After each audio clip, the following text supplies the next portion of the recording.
And now, prepare your ear holes for penetration as we bring you another great podcast from the Poop Culture Extended Universe.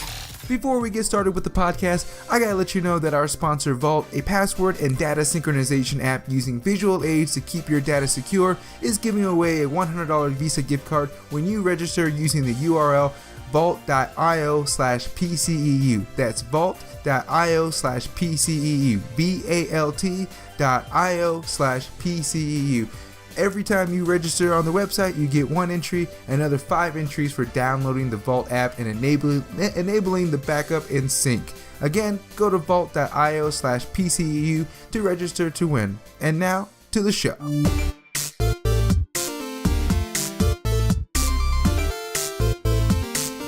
Hey dudes and dudettes, thanks for tuning into this episode of the Be Kind and Rewind podcast, a podcast chock full of everything that is nostalgic about the 80s, 90s, and more, where we chat with our favorite celebrities about our nostalgic VHS days. This episode, we're jumping into the world of animation with the man responsible for our favorite animations growing up and today, such as Nickelodeon Bumpers, Sesame Street, Blue's Clues, Gullah Gullah Island, and my personal favorite, Eureka's Castle, and much, much more. You can also find his excellent book series online called Lucy the Dinosaur. So I welcome author, producer, writer, director, and most importantly, animator, Joey Ahlbum.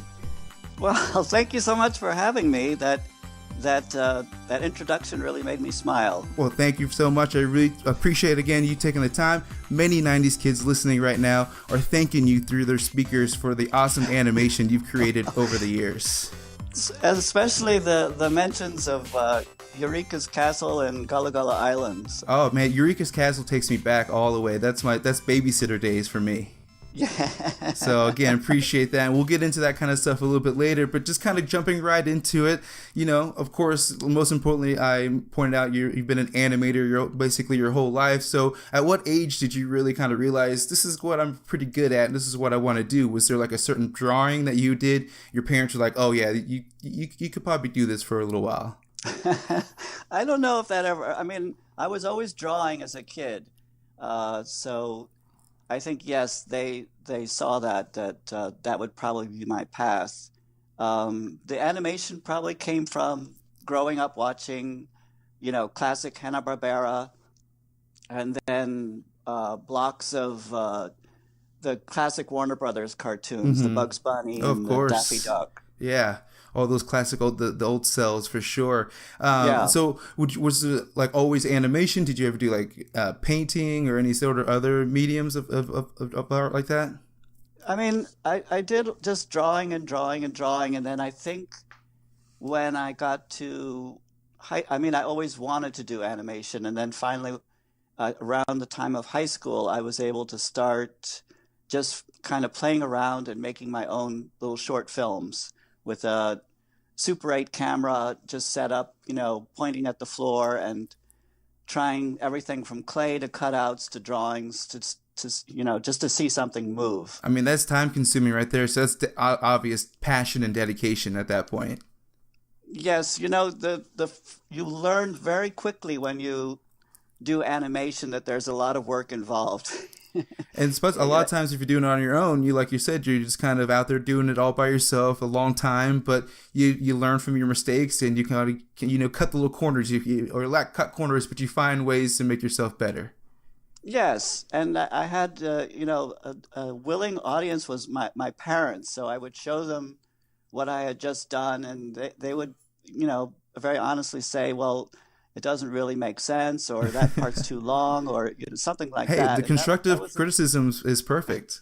Yeah, exactly. I mean, and you see it yourself too. Like you might fall in love with something when you're doing it, but then when you see it played back, it just goes on way too long, so you have to cut stuff. Oh yeah, there's many of episodes and videos I've done. I'm like, yep, I wish I could have never done that or released it, or yes. So there's always woulda, coulda, shoulda, but you learn from it. You know what to do next time, how to make it better, and so that's awesome. So you got started really early, and in high school you went to School of Arts for high school as well, or is that just for college? Yes, I did. I went to a New York City arts high school called the High School of Art and Design.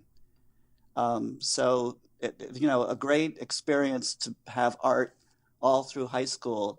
And at the end, we even had a couple of animation classes too. Well, especially in New York at the time, I mean, New York's always been artistically booming, but I feel like maybe in an earlier time like that, probably the 70s and 80s, things like that, it was really happening. Yeah, it was I think that was a great time. I mean, New York was much more rugged then, but it was also a very creative and artistic time. Oh yeah, so that led into college where you had done a short film or a short on called Bandits that you had created, and that took you a little while to create as well. Grab your cape. Get your shoes. I don't wear shoes. Watch your step. Hurry up. Don't forget your belt. Got it. Watch out where you're going.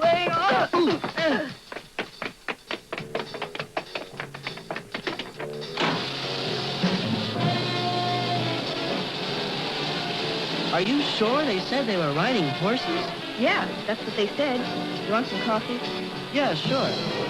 Thanks. Hey, get on the horn there and find out where these masked bandits are. Yeah, so I went to the School of Visual Arts, also in New York City, and my thesis film, was a film called Bandits.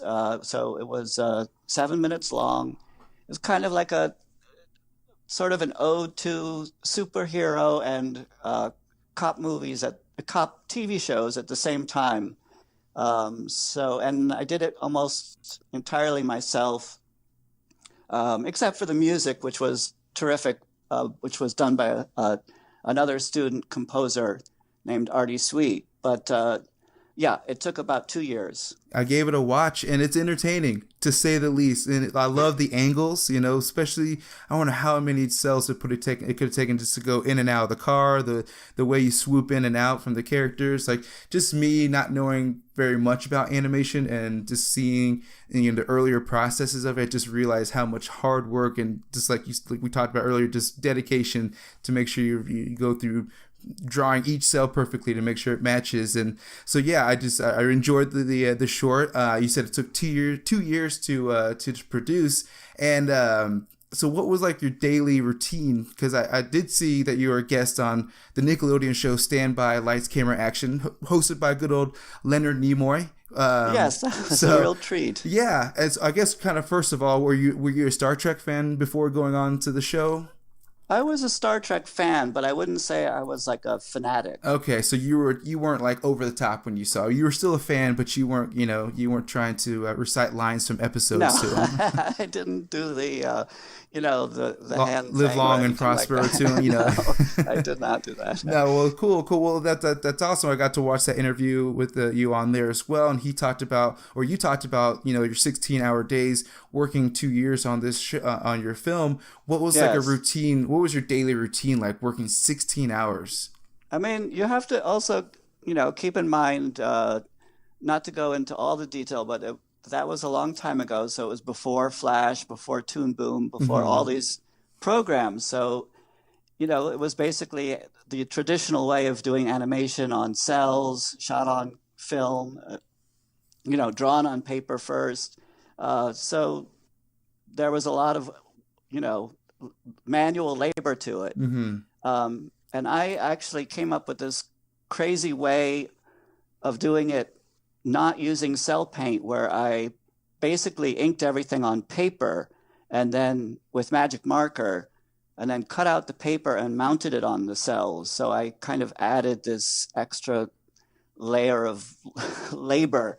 But so it was just, usually a lot of hours at the light box, inking, magic marker coloring, and spraying spray glue. So that was my day. Yeah, so you're essentially like a coder or programmer, like a modern day. You're just constantly, you're on one or two tasks, do over and over, just a few things perfectly, ongoing.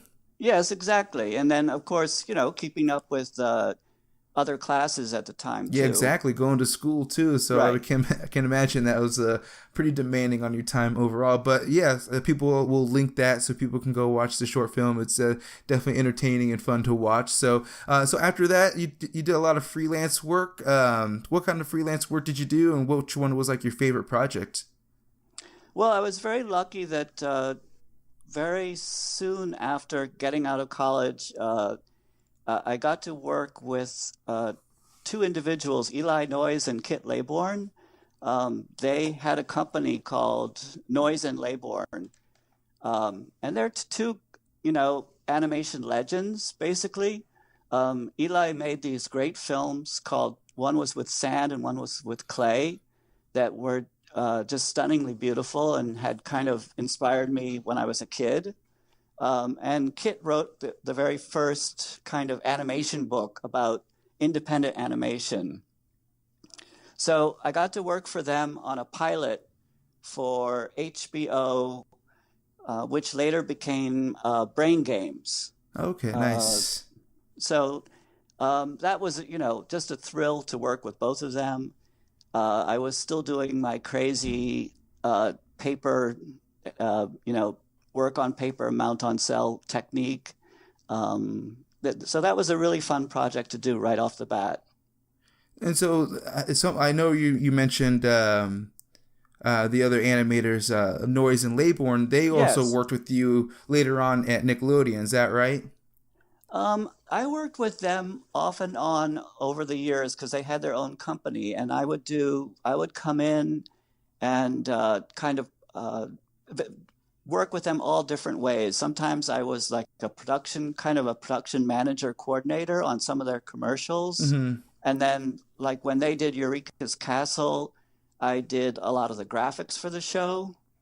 And so I was sort of always like an independent artist that they would use. Nice. So, a little hired gun whenever they needed you type of situation. Exactly. That's a good way to put it. Well, cool. Yeah, and we'll get into some of those other shows you worked with, but getting into the Nickelodeon that we just mentioned here, we talked earlier, I mentioned that I read your parts in the Nickelodeon book Slimed, an oral history of Nickelodeon's golden age, and for those who haven't read it, it's a fantastic book about everybody from like the 80s all the way up to the late 90s who are involved with Nickelodeon, all the experiences, good, awesome, bad, everything in between. So it's pretty honest, and which I enjoyed about it. I think I read it in like 5 days, which for some people, like, I can finish a book in one. I'm like, to me, 5 days is pretty quick, and so that's pretty quick. It means I'm passionate about the book. So it's a good read. But in the book, you mentioned there's a part there where you mentioned about the Nickelodeon Dino Doo-Wop characters. I'm here with my friends,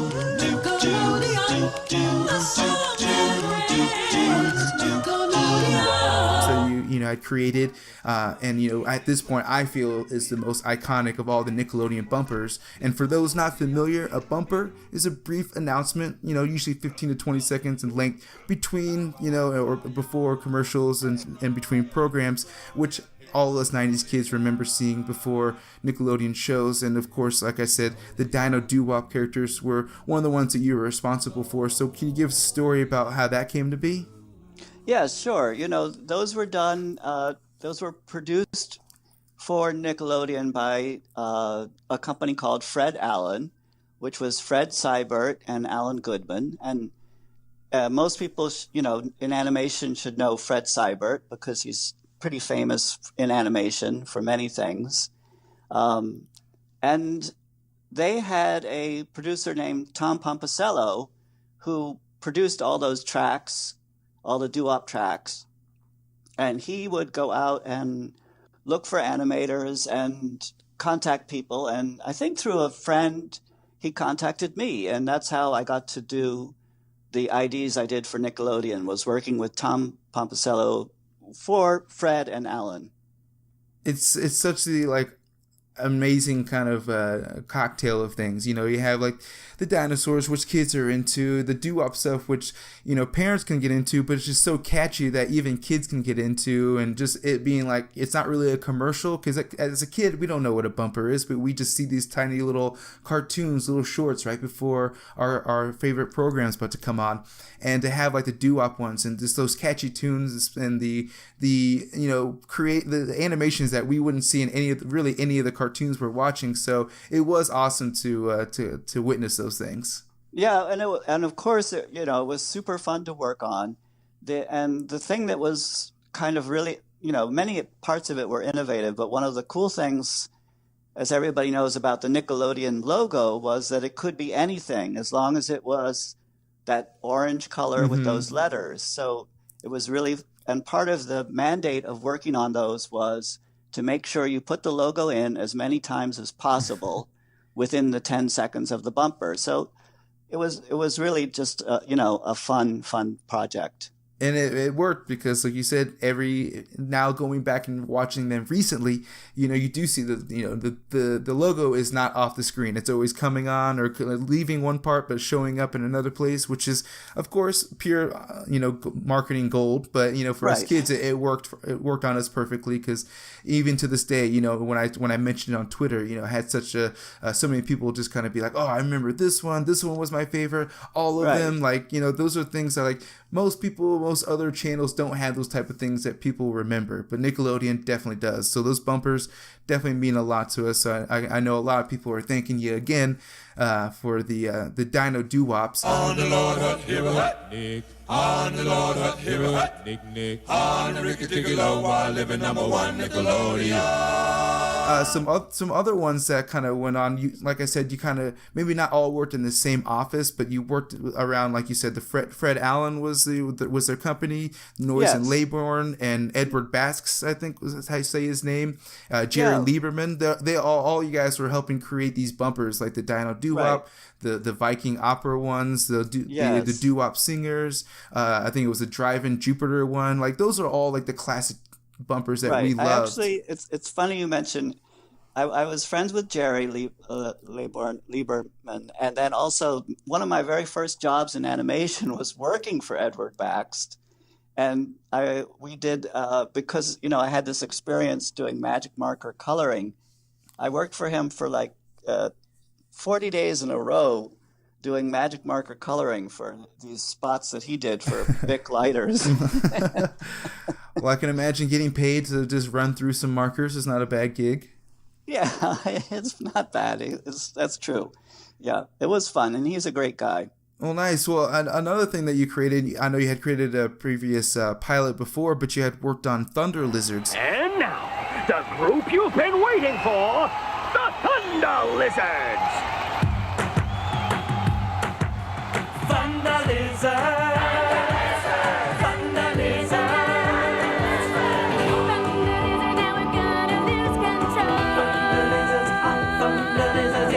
Thunder Lizards rocking you from head to soul. Thunder Lizards gonna stick together. Hearts on fire and skin like leather. With 21 tons of rock and roll. Thunder Lizards. Thunder Lizards. And I know that was short-lived, but is there any lost footage that could become a movie or TV show somewhere somehow? Yeah, the thing about animation is there's never any lost footage. That's true. That is very true. It's such a labor to do it. Maybe now when it's a little bit, easier, there might be lost footage, but not in those days. But I was just thinking, do a Thunder Lizards, maybe do a Thunder Lizards Christmas special or something like that would be fun, but I don't know if they would be into that. Well, I mean, if they're not into it, somebody will. If you do it on your own, put it on YouTube, put it on, maybe hit up Amazon or Netflix. They're into they're heavily into nostalgia right now. So I'm sure if they got a hold of some Thunder Lizards and they realized the angst, or not the angst, but the need for the Thunder Lizards, then it could happen. It could happen. Right. So I guess last few things about Nickelodeon. While you're working there, were you working out of the actual Nickelodeon studios, or did you work in your own satellite office? How'd that go? Yeah, I always was independent, so always like a satellite office. Okay, yeah, I wasn't sure if you were part of that whole '90s Nickelodeon crazy crew working in the offices, people throwing footballs around while people were trying to animate and do all that good stuff. I kind of missed that. Even a little later when I directed a couple of episodes of Daria, I did that remotely, so I kind of missed that vibe of working as part of a team, which I kind of regret. Well, that's all right. Well, there's still a chance, like you said, with animation. I've done it on other things, and it is a blast. I mean, animation is a lot of work, but if you do it with a group of other people, it can be really a lot of fun. Oh yeah, no, I'm sure it's everything, especially with with that medium, is all collaboration. So of course, Right. It doesn't matter where you are, when Nickelodeon land you are better off by far. Nickelodeon. So just Right. kind of moving on from Nickelodeon, going to some other, or not Nickelodeon, but from other things you worked on, other projects that ring true to nostalgia bells to some listeners. Right now, you're part of the art and animation departments for like Sesame Street, Blue's Clues, Gullah Gullah Island, Muppet Treasure Island, and like I said, Eureka's Castle. So what are some challenges when having to do different shows with different animation styles? Do you have to adapt, or you pretty much, you're comfortable with your animation that you can adapt pretty easily? Well, one thing about me is I have a pretty distinct style, and so that's kind of what you would say a blessing and a curse. I'm not really great at jumping in and doing other people's styles. Mm-hmm. So mostly when I work on stuff, it's in my style. I have a range of stuff. I can, make stuff for younger kids, and I can do stuff for adults, but it's usually pretty recognizable as me. Which is not a bad, like you said, it could be a double-sided blade, but for the most part, I feel like it's, been a blessing because, if everyone can recognize your animation, especially some of the things that you've been doing recently, I looked at it, I was like, yeah, I would know by comparing exactly that this is your animation, and which I think is not a bad thing at all. And yeah. And that's great that you got to go into the shows and got to do your own animation, meaning they brought you in because they wanted to see your animation, not just somebody who can draw the exact same thing. They wanted your take, they wanted your style. So that's another good thing as well. Right. Yeah, I mean it has worked out. And then, for example, I did actually direct a season of Clifford Puppy Days for Scholastic, and that, as a director, you're mostly just giving direction, so I didn't have to be on style. That was up to the storyboard artists and the animators. Yeah, so kind of getting into that as well, you talked about directing Daria and then directing Clifford as well. What are the differences from, like, I guess even directing live action to directing animation? Like, how does that process even go down? Well, there's a little difference probably on every show, but for example, on Puppy Days, it was the director's responsibility to break down the script into all the shots, like close up, medium, pan, for the whole script. And then that was handed off to the storyboard department. And then there was the director's responsibility with the head of the other departments to give notes on the storyboard. And then, of course, you give notes on you work with the editor to do an animatic, and the director's responsibility to sit in on the voiceover. So that kind of thing. Okay, so it's not like a one flowing thing. It's compartmentalized. You're jumping from one little thing to each task to make sure they're they're completed correctly, I guess. Yes, that's right, and that's why there are certain points where during a production where it's very challenging because it kind of ramps up to where you'll have everything going at once. You'll have boards in production, you'll have footage coming back from overseas with notes about retakes, you'll have voiceover sessions, you'll have everything going on at once, and then gradually it peters out to where like all the boards are done, all the designs are done. Now it's just the footage coming back from overseas, and then eventually it's done. Yeah, it's just it makes the planets have to align. It feels like every time for every episode. For it to happen, which is it's amazing. Like I said, it's a true testament to how hard it can be, but that you guys make it look so easy and how awesome it turns out. So a lot of things you've been working on, either directing or you've been an animator for. A lot of these shows have been iconic like in regards to like Sesame Street, even Daria's Blue's Clues and things like that. Yeah, I didn't actually do anything with Blue's Clues. Oh, nothing with Blue's Clues? Okay, well, IMDb is lying to us. Right. But with the other shows, maybe it just looks like a little bit like my style. Yeah, it may be like a one episode off, or maybe like they use one of your drawings from like a previous thing or something. Right. But a lot of the shows that you've been a part of, are iconic, to different generations. So like when you were working on these shows, did you have any idea? Was there any pressure you put on yourself or external that like, hey, this show's got a really big following, or this show likes it like this, anything like that? I did. I did feel that way. Not with the Nickelodeon stuff, because I think at that time it was just really fun. Doing the bumpers. I did feel that way a little bit when my first thing I ever did for Sesame Street was the closing credit crawl, which you can find on YouTube. And they said to me, I was hoping to just do like a little number or the letter A or something, and they said, we want you to do a new closing credit crawl, and we haven't done a new one in like 10 years. And we also wanted to be able to run for 10 years. Create something iconic today, please. Yes. So I definitely put a lot of pressure on myself for that one. I really wanted to come up with something that would last. And also I got to very first thing out of the gate, I was working with all the Muppets.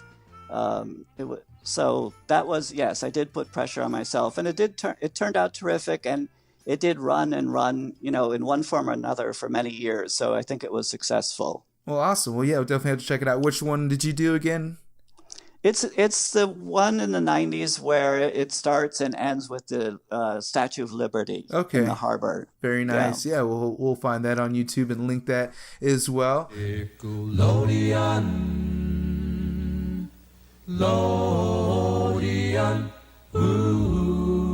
So just kind of getting the last few things here. Most recently, you've also you've released a series of children's books called Lucy the Dinosaur. So can you tell us a little the story behind the creation of this character? Yeah, thank you so much for bringing it up. So I did that with Fred Seibert. Everybody knows who Fred is, right? I don't need to tell who.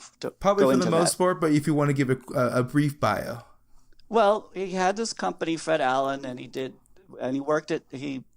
helped create the iconic look of MTV, produced a lot of the bumpers and the look for the early Nickelodeon, went on to be at Hanna-Barbera when they did Dexter's Laboratory and Powerpuff Girls. He's just an animation legend. And most recently, of course, Adventure Time and Bee and Puppycat. Okay, well, nice. Yeah, he's still kept up then. Yes. So this was an offshoot called Frederator Books. And originally the idea was to try and sort of create a series of ebooks in the equivalent way that you would almost do a TV show. So they would come out regularly. The problem with books and publishing is that everything happens very slowly. Mm-hmm. So we were never able to sort of get on that schedule. But we did produce these books. I'm very proud of them. The best way is probably, if people are interested, there's an anthology that has all 9 books. So that's a great way to look at it. Well, perfect. So what ages are they mostly directed toward? That's like a preschool age. Okay. Yeah.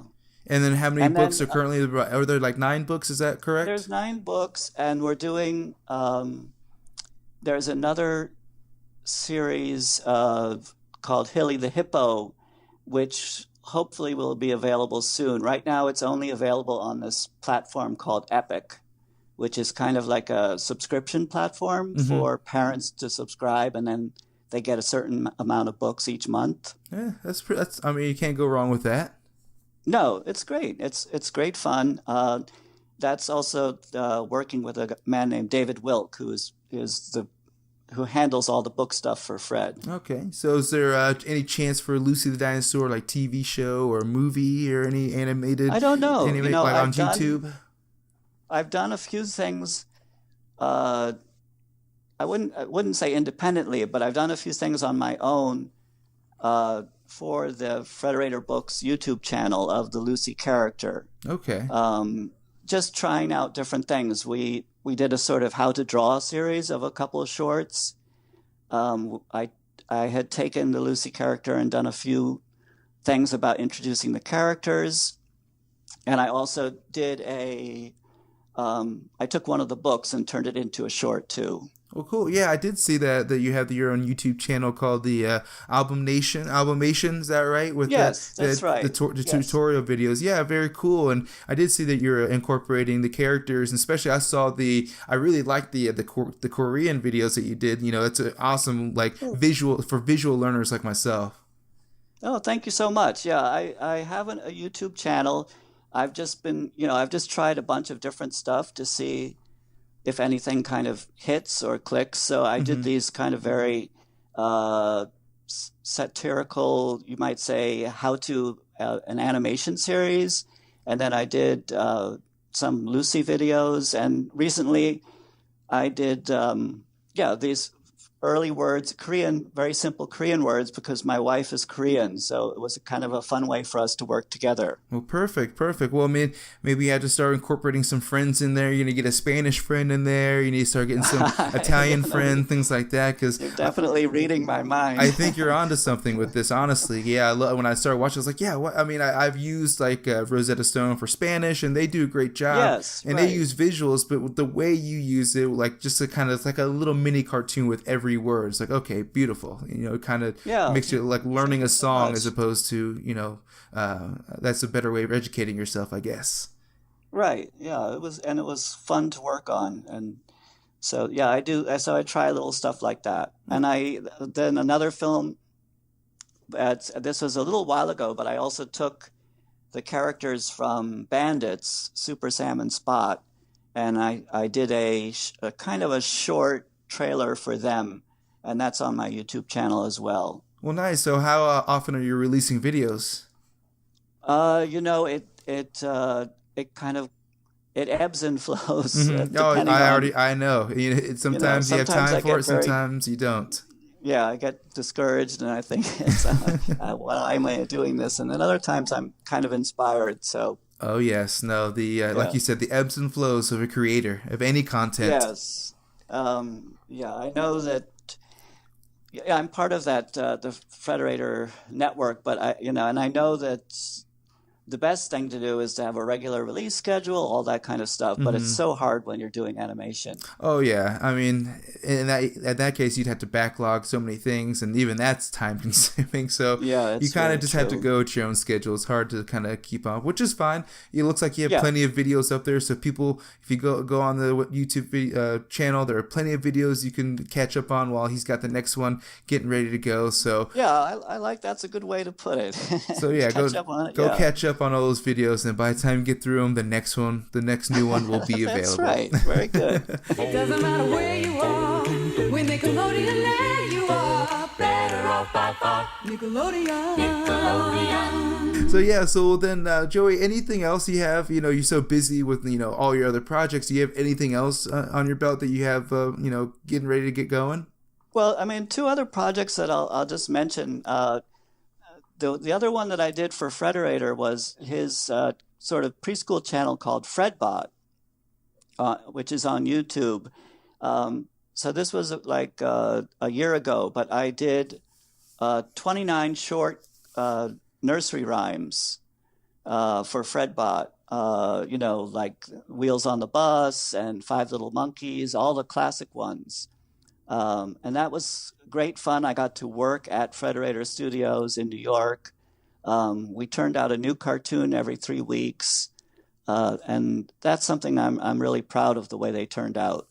Well, you're hitting the double-sided demographic because you had us when we were kids with your animation, and now you're getting our kids with your animation because we're so familiar with your animation. So it's a perfect plan. I'm glad you're executing it perfectly. Right, and then on the other side, I do work with my great friend Brian O'Connell, who has a company called Asteroid, and we do these kind of whiteboard style animations, which is mostly black and white. with a kind of a hand drawing stuff, and then it kind of comes alive. And those are to explain like health insurance policies. Oh my God, and, that's exactly what I need. Do you do one on mortgages? Because I need that.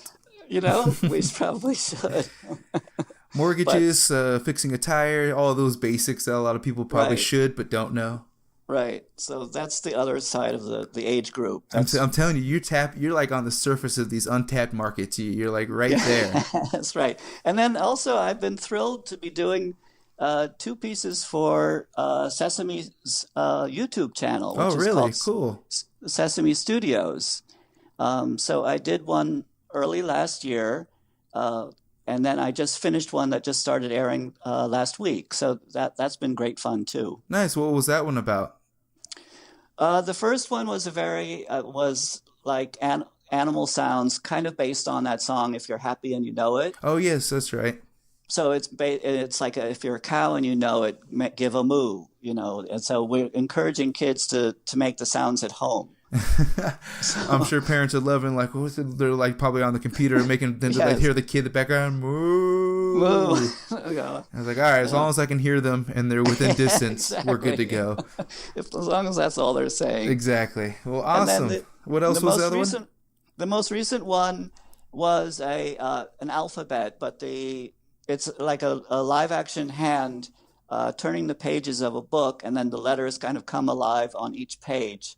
So it's the whole alphabet. Now with these, you're still doing hand drawing? You're not doing are you doing computer, like any No, digital drawing? Everything now is digital drawing, mostly in Flash. Okay. And I do a little bit of a hybrid where I do most of my artwork in Illustrator and then bring it into Flash. Okay, beautiful. Yeah, so I mean, I was like, I'm sure the hand drawing is more for like, hobby kind of stuff, things that you want to keep for your personal keep. But when it comes to the professional stuff, it's all digital nowadays. It is, yeah. I mean, there are ways of, combining like a little more of a hand-drawn thing with a tablet, for example, and working in Photoshop and then bringing it into After Effects, that kind of thing. Mm-hmm. Well, yeah, it's something that I recently just delved into. I've drawn my whole life and painted and things like that, but I just recently was like, okay, I want to start doing digitally. So I got the pad and everything. Still working with it, so it's a work in progress. But I'm excited to kind of get into it and learn just another aspect of drawing at this point. When you've done it on pencil and paper your whole life, now doing on a tablet, it's just like a whole new world. Yeah, it is. It definitely takes getting used to. And I like to, even when I'm doing this stuff in Illustrator, I like to start with an actual drawing and then scan it in and then trace it in Illustrator. Ooh, okay. So I still have that, a little bit of that looser quality. Yeah, no, that might be the way to go. So yeah, well, awesome. Well, Joey, we'll definitely get all the things linked that you have going on with the book series, with the YouTube and everything else you have going on, so people can check that out. But where else can people find you online to find out what else you got going on and what else is going to be happening? Oh yeah, I mean, I have my regular kind of website which people can check out, and then the other thing that is kind of a fun page to go see is my Giphy page, which has a lot of Lucy GIFs and some other GIFs, and it's just, it's fun because it moves. And I did see that in the gallery part of the website. Is that where it's at? One part of it? Yeah. Yeah. Yeah, definitely some good ones in there. So cool. So yeah, we'll get those all linked out. People can linked out so people can go to the websites and follow you on social media, on Twitter. Which one's the Twitter they can follow you on? Just Joey Ahlbum is the Twitter. And then any Facebook or anything else? I have a fan page called Joey Ahlbum Books, and people are more than welcome to follow me on that. I would love it. Perfect. Well, and I would love it if people would subscribe to Albumation. even though it's a little hard to find because it's spelled a little differently than my last name. But not to worry, it will be linked in the bottom of this podcast, so people will be able to find it. No problem. They can subscribe, and they can go through all the videos from beginning to end. And like I said, when they get to the end, that next new video will be ready. Something new will be there. Exactly. Yes. Please, everybody, take Carlos's advice and do a deep dive and see what you can find. Definitely.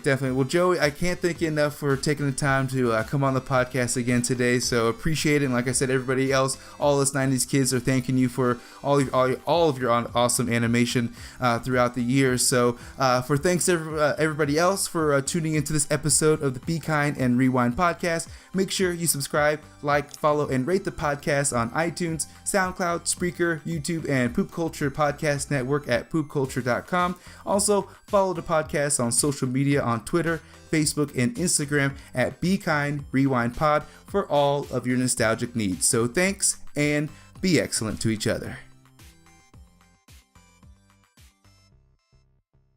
What you just heard was a podcast in the Poop Culture Extended Universe. For more great podcasts, make your way to www.poopculture.com.